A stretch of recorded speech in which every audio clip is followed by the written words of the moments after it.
WhatsApp guys, welcome to वाई टू channel. आज हम लोग करने वाले कुछ भी नहीं। आज तो आपको दिखा दिया था अगले ब्लॉग में नहीं, आज दिखा दिया था कि मैंने आपको क्या चीज़ है उधर, और वो कट ही जाता है, वो हमेशा के लिए कट ही जाता है। करिए क्या कर सकते हैं हम लोग इसमें, बताए क्या कर सकते हैं। अब इसमें आप खुद बता सकते हैं हम लोग क्या कर सकते हैं। इसमें हम लोग का ये होता है, फिर हम लोग को क्या करना पड़ता है, सिर्फ 1 2 3 4 5 करना पड़ता है।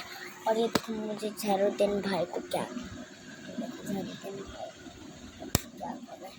है, आपको पता चल गया ना मैं क्या कर रहा हूँ गाइस।